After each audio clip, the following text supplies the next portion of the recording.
Você acha que conhece as histórias mais pesadas da Bíblia? Então deixa eu te mostrar algo que quase ninguém fala. Pessoas que não eram apenas más, mas que tomaram decisões que mudaram destinos, destruíram vidas e terminaram de forma trágica. Mas o mais assustador não é o que elas fizeram, é como tudo terminou. Fica até o final, porque cada uma dessas histórias revela um padrão, e talvez você nunca tenha percebido isso antes. Judas não era um estranho. Ele não estava do lado de fora, tentando derrubar Jesus. Ele estava dentro. Sentava à mesa, caminhava junto, ouvia cada palavra, via cada milagre, todos os dias. Externamente, parecia igual aos outros, mas havia algo acontecendo em silêncio. Um problema que não fazia barulho, mas crescia por dentro. A ganância. Ele era responsável pelo dinheiro do grupo e roubava. Não foi uma queda repentina. Foi algo que ele alimentou, aos poucos, em segredo. Até que surgiu uma oportunidade, e ele não hesitou. Foi até os líderes religiosos e se ofereceu. 30 moedas de prata, o preço de um escravo. 3 anos ao lado de Jesus, reduzidos a isso. E então veio o momento mais frio. Um beijo. Não um ataque. Não um grito. Um gesto de proximidade, usado como traição. Depois disso, veio o peso, a consciência. Ele tentou voltar atrás, tentou devolver o dinheiro, mas algumas decisões não têm retorno. Jogou as moedas no templo e decidiu acabar com tudo. Mas nem isso saiu como ele imaginava. Seu fim foi caótico, violento e irreversível. A ganância nunca começa grande, mas quando cresce, não deixa nada em pé. Jezabel não era apenas uma rainha. Ela era um sistema inteiro de corrupção, em forma de pessoa. Veio de uma cultura pagã. E não apenas manteve isso, ela impôs, transformou Israel em um centro de idolatria. Centenas de falsos profetas, sustentados pelo governo. Enquanto isso, os verdadeiros eram caçados, executados, sem julgamento. Mas o episódio que define quem ela era não aconteceu em um templo. Aconteceu em uma vinha. Um homem chamado Nabote. Ele tinha algo simples, mas valioso. Sua herança. O rei quis comprar. Ele recusou. Era proibido pela lei. E foi aí que Jezabel entrou. Sem discussão. Sem dúvida. Ela resolveu. Forjou acusações. Subornou testemunhas. E mandou matar. Simples assim. Depois entregou a terra ao rei. Como se fosse apenas mais um detalhe. Mas aquilo não passou despercebido. Um julgamento foi declarado. E anos depois, aconteceu. Jezabel não fugiu. Ela se preparou. Se maquiou, se arrumou e esperou. Foi jogada da janela, pisoteada, e seu corpo consumido por cães. Exatamente como havia sido profetizado. Ela viveu como se não houvesse consequência. Mas a consequência chegou inteira. Se você quer entender a Bíblia sem filtros, já se inscreve no canal. Herodes era poderoso, construiu o templo, deixou um legado físico, que existe até hoje. Mas por dentro, era dominado por algo invisível. O medo. Medo de perder o poder. E esse medo consumiu tudo. Ele não confiava em ninguém, nem na própria família. Mandou matar a esposa, os filhos, qualquer um que representasse ameaça. E então veio a notícia. Um rei dos judeus havia nascido. Aquilo não despertou curiosidade. Despertou pânico.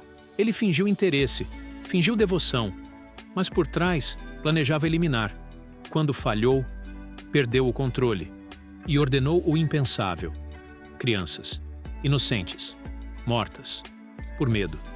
Mas mesmo assim, não conseguiu o que queria. Jesus já havia sido levado. E pouco tempo depois, Herodes morreu, doente, consumido, sem controle. Quem vive tentando controlar tudo, termina sendo destruído por aquilo que mais teme. Amã tinha poder, status, respeito, mas nada disso era suficiente. Ele precisava de algo mais, reconhecimento absoluto. Todos se curvavam, menos um, e isso foi o suficiente. Ele não quis resolver o problema. Quis eliminar a origem dele. Um homem virou um povo inteiro. Ele manipulou, usou palavras certas, escondeu suas intenções e conseguiu um decreto para exterminar uma nação inteira. E não parou por aí. Construiu uma forca, alta, visível. Não era só morte, era exibição. Mas algo mudou. A verdade veio à tona. E em um momento, tudo virou. O homem que planejou destruir foi destruído. Na própria estrutura que construiu. O mal que é planejado sempre encontra o caminho de volta. Abimeleque não queria esperar, não queria dividir, queria tudo e queria agora. Para isso, fez o impensável. Matou os próprios irmãos, um por um, sobre uma pedra, sem hesitação, sem remorso. Construiu seu poder sobre sangue e, por um tempo, funcionou. Mas poder conquistado assim não dura. A cidade se voltou contra ele e, em um momento simples, tudo acabou. Uma mulher, uma pedra, um golpe. Mesmo no fim, tentou controlar a narrativa. Mas não conseguiu. Quem constrói poder na violência não escolhe como ele termina. Atalia não queria apenas governar, ela queria garantir que ninguém mais pudesse tomar o lugar dela. E para isso, tomou uma decisão extrema: eliminar toda a linhagem real, seus próprios netos, crianças, a própria família. Não foi impulso, foi estratégia.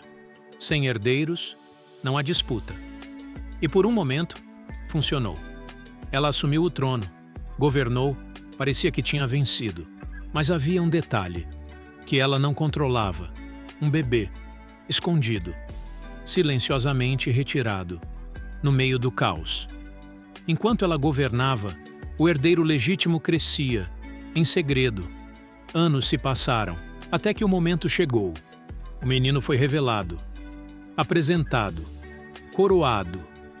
O povo reagiu, e o que Atalia tentou apagar voltou diante dos olhos dela. Ela viu, ela entendeu, e não teve tempo de reagir. Foi retirada do templo e executada. Ela tentou apagar uma linhagem inteira, mas não conseguiu apagar o que já estava destinado. Antes de leis, antes de julgamentos, antes mesmo da palavra crime existir, houve uma escolha. Caim e Abel, 2 irmãos. Mesma origem, mesmo Deus, mas resultados diferentes. Abel foi aceito. Caim, não. E isso foi suficiente. A raiva apareceu, visível, pesada, mas antes de qualquer ação, veio um aviso, direto, claro. Deus falou com ele, disse que o pecado estava ali, à espreita, esperando, e que ele ainda podia escolher, mas ele não escolheu controlar. Escolheu agir, chamou o irmão, levou para o campo e matou. O primeiro assassinato da história. Não por ignorância, mas por decisão. Depois disso, veio o confronto. Cadê seu irmão? E a resposta não foi negação, foi desvio. Sou eu o guarda dele? Uma frase que carrega algo profundo, consciência, mas sem arrependimento. A punição veio, e não foi rápida, não foi morte, foi vida. Uma vida inteira, carregando o peso, sem lar, sem descanso, sem pertencimento. Algumas escolhas não terminam em um momento. Elas ecoam por toda a vida. Saul começou como poucos começam: escolhido, ungido, aprovado. O primeiro rei de Israel tinha tudo: posição, respeito, direção, mas havia algo que ele não controlou. Um sentimento silencioso: inveja. Tudo começou com uma música, uma comparação. Saul matou milhares, Davi, dezenas de milhares. E aquilo ficou, entrou e nunca mais saiu. A partir dali, Saul deixou de governar e passou a perseguir. Tentou matar Davi, mais de uma vez, mesmo dentro do palácio, mesmo sem motivo real. E não parou. Perseguiu no deserto, mobilizou exércitos, gastou tempo, energia, vida, tudo por causa de um homem. Mas a inveja não para no alvo, ela se espalha e destrói o resto. Quando descobriu que sacerdotes ajudaram Davi, sem saber de nada, Saul ordenou a morte de todos. Homens, mulheres, crianças. Uma cidade inteira, inocentes. Tudo consumido por um sentimento não controlado. E no final, veio a queda, batalha, derrota, filhos mortos. E Saul, sem saída. A inveja não destrói só o outro. Ela destrói quem sente, de dentro para fora. 8 histórias, 8 trajetórias diferentes, mas um padrão, impossível de ignorar. Nada começou grande, nenhum deles acordou. E decidiu destruir tudo, de uma vez. Começou pequeno. Ganância, orgulho, inveja, raiva, controle, pequenas decisões, repetidas, sem correção, até o ponto em que já não havia mais volta. E o fim não foi coincidência. Foi consequência. Exata, direta, inevitável. Se esse vídeo te fez parar e pensar, então ele precisa chegar a mais alguém.